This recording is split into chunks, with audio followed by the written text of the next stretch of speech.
So, before I was interrupted by Esther, I was talking about how um, I don't want you to feel like you have to compromise in the ministry. Um, and I was saying how you're a really driven person, and that's actually one of the things I really love most about you, which is true. I really do that. I really love that because it shows that you are like really hardworking.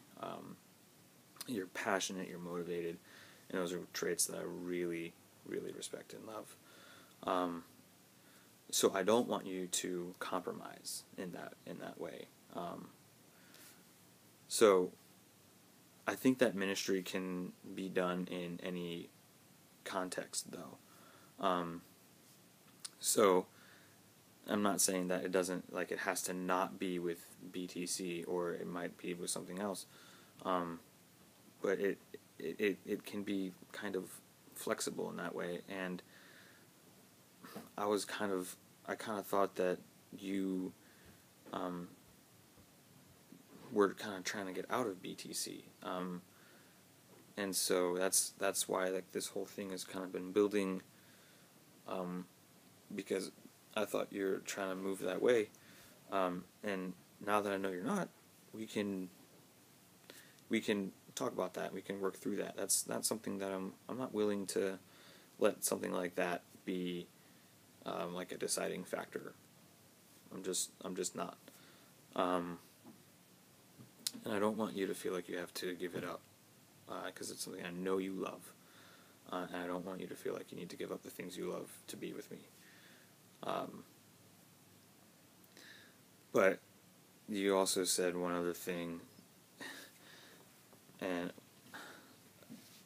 you said, like, when I asked you if you still loved me, you replied with something like, I don't know.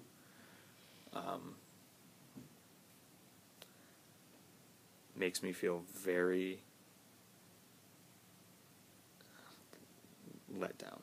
Like, makes me feel like we've built something here, and now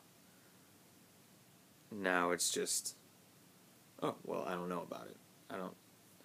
It made me feel like I was worth so much less to you.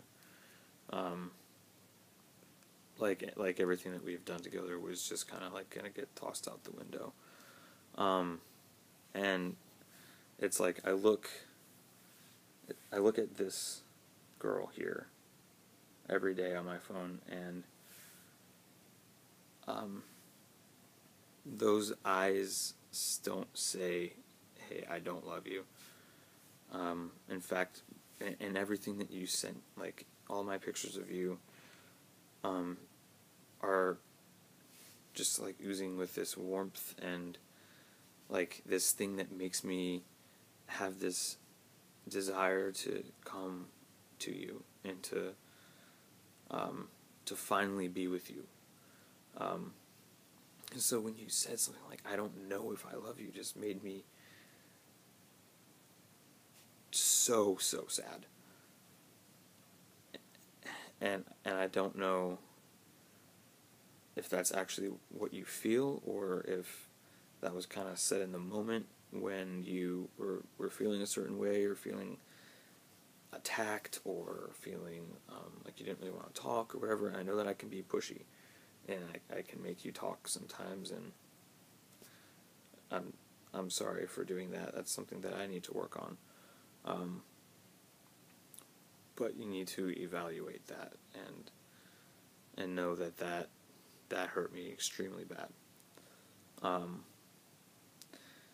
And I get it.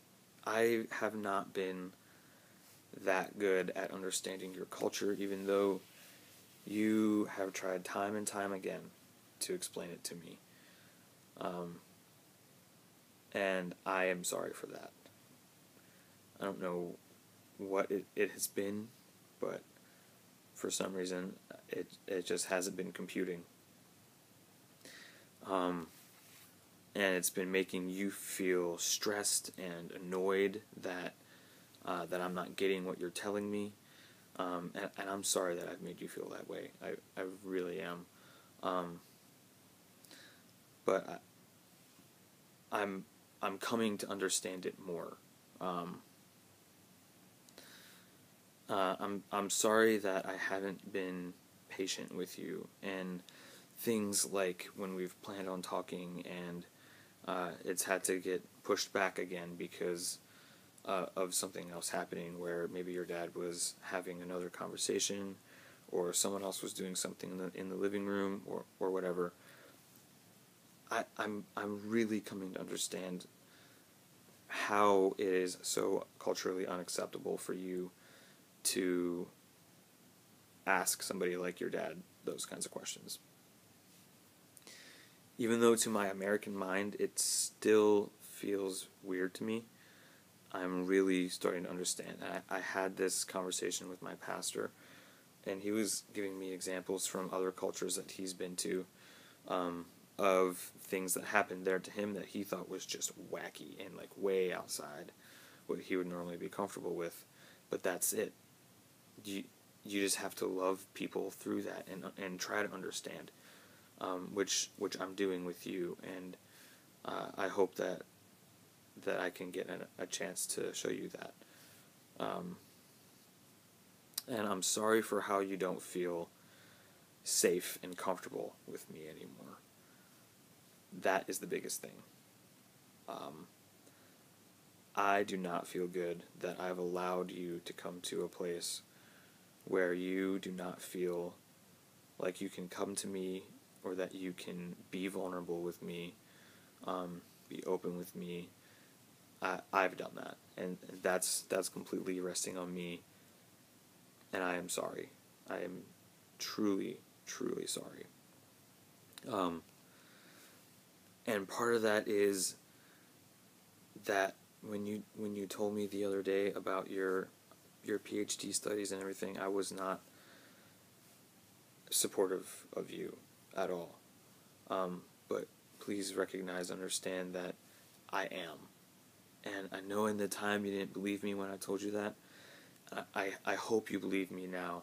I am so supportive of you in doing that.